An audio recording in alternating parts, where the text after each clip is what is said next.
তখন আমাদের তারা একটা গুলি দিয়ে বার্তা দেয় বর্ডারে, অতীতে তোমরা কাউকে ক্ষমতা রাখার বিনিময়ে যা পেয়েছো, আমাদের তো তোমরা ক্ষমতায় রাখার অধিকার রাখো না, সে অধিকার দেব না, শুধু ওইটা আশা করো না। সাখাওয়াত হোসেন শান্ত, এই যে ভিসা চালু হওয়ার বিষয়টিকে আপনি এটাকে কিভাবে দেখেন? ইতিবাচক উদ্যোগ হিসেবে দেখেন কিনা ভারতের পক্ষ থেকে?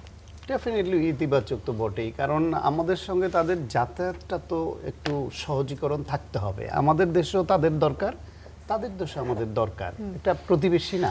এটা কি চীন সফরকে তারেক রহমান চীন প্রাধান্য সফরের দিচ্ছেন সময় এই কারণে হতে পারে এটা চীন সফরকে কেন্দ্র করে আগে থেকে পুশিনে তারা খুব অ্যাগ্রেসিভ ছিল, সেটাও একটা মেসেজ ছিল।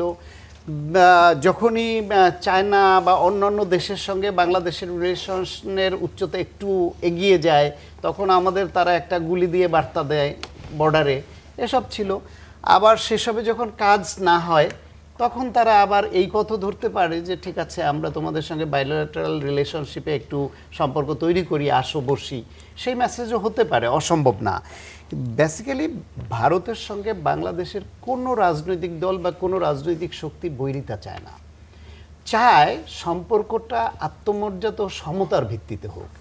ভারত 16 বছর ধরে আওয়ামী লীগকে ক্ষমতায় রাখার বিনিময়ে পদানত করে রেখেছিল এবং আমরা আত্মমর্যাদা বিকিয়ে দিয়ে তাদের সঙ্গে সম্পর্ক রেখেছিলাম। বিএনপি বা জামায়াত, এনসিপি বা অন্যান্য যে রাজনৈতিক দল, সবাই চায় ভারতের সঙ্গে সুসম্পর্ক থাকুক, সমতা ও আত্মমর্যাদা রক্ষার স্বার্থে, এবং আমার স্বাধীনতা সার্বভৌমত্ব বিঘ্নিত হবে না সেটা রক্ষা করে। আমাদের বাণিজ্য, কালচারাল বিভিন্ন সেক্টরে ওরা আমাদের উপর যে অ্যাগ্রেসিভ আচরণ করে বা আমরা যে ক্ষতিগ্রস্ত হই, সেটা না হোক। আমাদের সঙ্গে চায়নার সম্পর্ক লাগবে, আমাদের সঙ্গে ইউরোপিয়ান ইউনিয়নের সম্পর্ক লাগবে, ইউরোপের লাগবে, আমেরিকার লাগবে, ভারতের সঙ্গে আরো বেশি লাগবে, কারণ ভারত তো আমার বৃহৎ প্রতিবেশী। কিন্তু ভারত যদি আমাদেরকে তার রাজ্যের থেকেও খারাপভাবে ট্রিট করে, তাহলে তো ওই বন্ধুত্বপূর্ণ সম্পর্ক হয় না। সেই ক্ষেত্রে আমরা যদি কৌশলগতভাবে, কূটনৈতিকভাবে ভারতকে এই মেসেজ দিতে পারি যে অতীতে তোমরা কাউকে ক্ষমতা রাখার বিনিময়ে যা পেয়েছো, আমাদের তো তোমরা ক্ষমতায় রাখার অধিকার রাখো না, সে অধিকার দেব না, শুধু ওইটা আশা করো না।